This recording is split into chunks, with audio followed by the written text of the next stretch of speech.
साथियों नमस्कार, कैसे हैं आप लोग।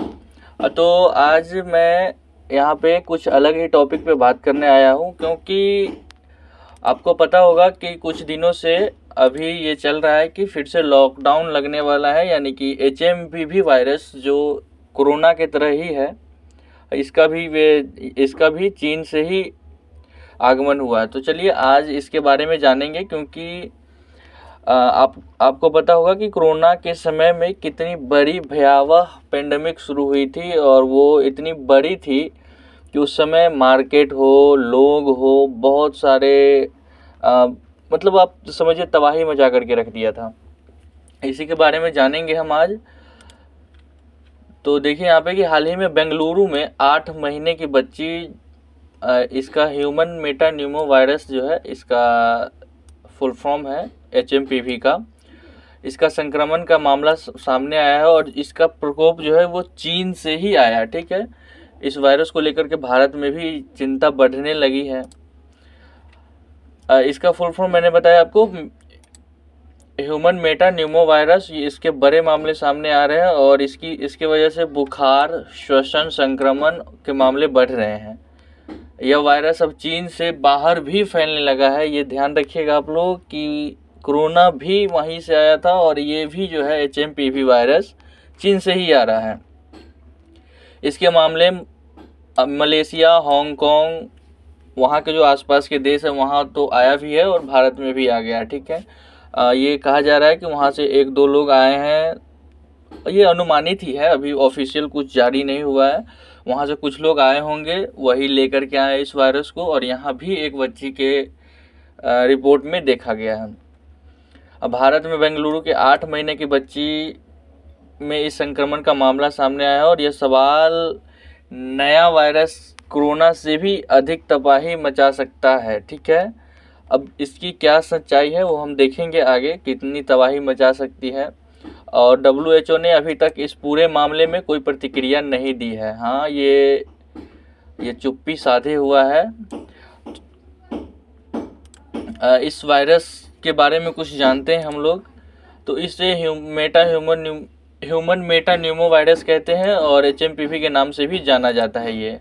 और इसे चीन में डिटेक्ट किया गया था, और श्वसन को ये प्रभावित करता है, और अधिक प्रभाव जो है वो बच्चों और बुजुर्गों में छोड़ता है। ठीक है, क्योंकि उनका जो श्वसन शक्ति है वो थोड़ा कमज़ोर होता है, बच्चों का या फिर बूढ़े लोगों का, बुजुर्गों का, तो उस पर ज़्यादा अटैक करता है, और वहाँ पे अफेक्ट जो है ज़्यादा करता है।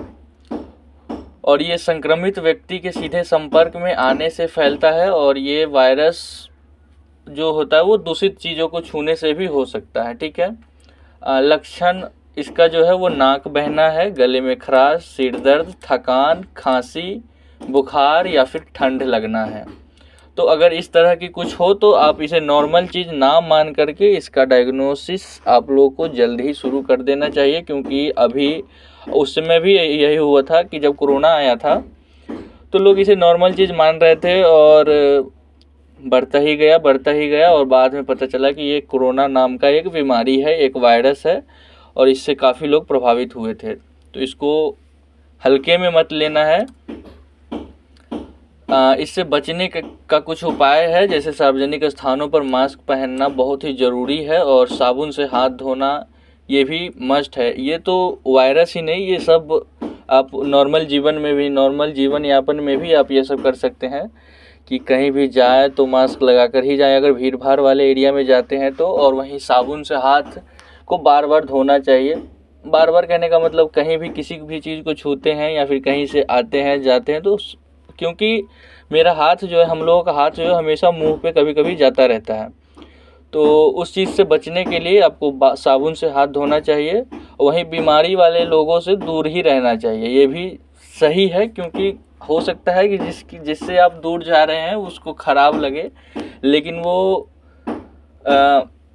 अपने बचाव के लिए या फिर किसी दूसरे से बीमारी अपने में ना आ जाए, इस चीज़ से बचने के लिए आपको ये सब करना होगा, भले ही सामने वाले को कुछ दिक्कत हो।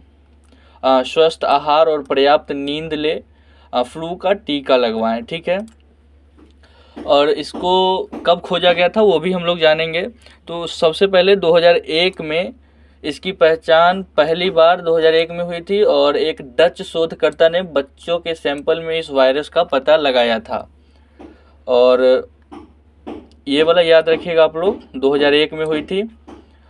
ये सभी सांस की बीमारी से जूझ रहे थे। हालांकि ये वायरस पिछले 6 दशकों से मौजूद है, लेकिन पता लगाया गया था वो 2001 में। ये सभी तरह के मौसम में वातावरण में मौजूद होता है और इसके सबसे ज़्यादा फैलने का खतरा सर्दियों में ही होता है। सर्दियों में ही नहीं, सर्दियों में होता है, क्योंकि फैलने का मतलब है कि गर्मी में भी फैल सकता है। ठीक है। 2023 में, अभी 2025 में है, लेकिन इसका जो अभी चलने लगा है वो 2024 के दिसंबर से। लेकिन 2023 की बात हम लोग करते हैं कि वर्ष 2023 में Netherlands, Britain, Finland, Australia, Canada, America और चीन में इसका पता चला था। वहाँ जो भी ठंडे देश है वहाँ ये सब आ चुका है 2023 में ही। लेकिन अभी जो है थोड़ा सा ज़्यादा बड़ा भयावह रूप लेकर के आया है। तो देखते हैं हम लोग। पहला मामला भारत में क्या है, तो 8 महीने की बच्ची में ह्यूमन मेटानिमोवायरस का संक्रमण देखा है। और दूसरा मामला जो कर्नाटक में 3 महीने की बच्ची में मिला है, दोनों जो है कर्नाटक में ही देखा गया है। और अभी इस पे सरकार क्या स्टैंड ले रही है वो भी आप लोग जान लीजिए कि भारत सरकार और स्वास्थ्य अधिकारी इस स्थिति पर नज़र रख रहे हैं। हालांकि अभी तक भारत में HMPV के मामले में बहुत अधिक वृद्धि नहीं हुई है। भले ही वृद्धि नहीं हुई है, लेकिन सरकार इंतज़ार तो नहीं कर रही है ना। उसके लिए वहाँ पे कुछ एडवाइजरी वगैरह भी जारी कर दी गई है कि हाँ ये सब से बच के रहना है। भारत सरकार ने लोगों से सावधानी बरतने के लिए और स्वच्छता का विशेष ध्यान रखने को कहा है। ठीक है। टेस्टिंग लैब बढ़ाएंगे, ये किया गया है कि भारत में ICMR और IDSP के जरिए इन्फ्लुएंजा जैसी बीमारी और इन्फ्लुएंजा के लिए गंभीर तीव्र श्वसन बीमारी के लिए मजबूत निगरानी सिस्टम भी मौजूद है। क्योंकि ये सब उस समय से ही हम लोग प्रिपेयर्ड है कि हाँ कोरोना आया था। तो कोरोना के समय में क्या हुआ था कि अचानक से वो आया और लोगों को इस चीज़ की पता नहीं थी। और अभी हम लोग उस चीज़ से जूझ रहे थे और अभी हम लोगों को सभी कुछ पता है, कैसे क्या है, कैसे बचना है, किस चीज़ से उसको कंट्रोल किया जा सकता है। तो ये सब पहले से मौजूद है। ठीक है। दोनों एजेंसियों के आंकड़ों से पता चलता है कि दोनों मामले में कोई असामान्य बढ़त नहीं हुई है। अभी मतलब 2 मामला हुआ है, उसमें कोई असामान्य बढ़त नहीं दिखी है और वो अभी नॉर्मल है। नॉर्मल कहने का मतलब ये है कि उसमें इस तरह की कोई भी वृद्धि नहीं हुई है, वहाँ से कोई ऐसा संक्रमण बढ़ा नहीं है जिससे उसको ये इतना लिया जाए। और ICMR इस टेस्टिंग के करने वाली लैब की संख्या बढ़ाएगा और इसे पूरे वर्ष इसके मामलों पर नज़र रखेगा। ठीक है। दिल्ली से लेकर तेलंगाना में दिशा निर्देश जारी हो गई है। यहाँ देखिए आप लोग कि इसको लेकर दिल्ली से लेकर तेलंगाना सरकार ने दिशा निर्देश जारी किए हैं और दिल्ली में स्वास्थ्य अधिकारियों ने संभावित स्वास्थ्य चुनौतियों के सिलसिले में तैयारी सुनिश्चित करने के लिए परामर्श कर दिया है। ठीक है। मतलब दिल्ली सरकार और तेलंगाना सरकार यहाँ पे सख्ती नज़र आ रही है। अब भारत के लिए कितना खतरा है वो भी जान लीजिए आप लोग। तो इसका प्रभाव सर्दियों में ज़्यादा हो सकता है। मैंने आपको बताया है कि भारत में सर्दी के मौसम में सांस संबंधी बीमारियों का प्रकोप आम बात है। हाँ ये तो सही है कि मेरे को भी अभी है। HMPV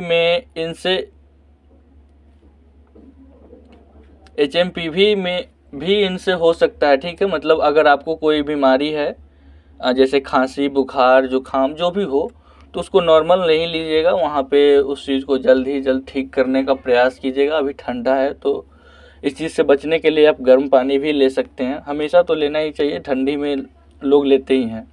ठीक है। चीन से भारत आने वाले यात्रियों के कारण वायरस फैलने का खतरा थोड़ा बढ़ सकता है। मतलब अभी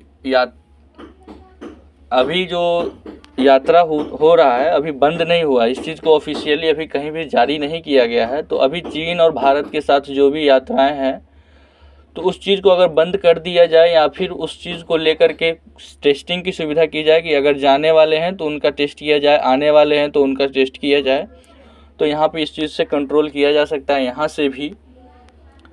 और क्वारंटाइन की सुविधा भी होनी चाहिए। अगर जिस भी व्यक्ति को ये हो गया है तो खुद को भी, अपने आप को भी ये क्वारंटाइन कर ले। अगर आपको भी, मैं कह रहा हूँ, अगर आपको भी सर्दी खांसी जुकाम है तो ज़रूरी नहीं है कि आप बाहर ही निकले। बाहर निकलने का मतलब ये नहीं है कि जो काम है वो ना करे, काम करने के लिए जाइए, बट ये है कि ध्यान रखिए, अपने आप को क्वारंटाइन रखने की कोशिश कीजिए, ठीक है। भारत में स्वास्थ्य सुविधाएं लगातार बेहतर हो रही है, और लेकिन ग्रामीण क्षेत्रों में अभी भी कुछ चुनौतियां बनी हुई हैं, ठीक।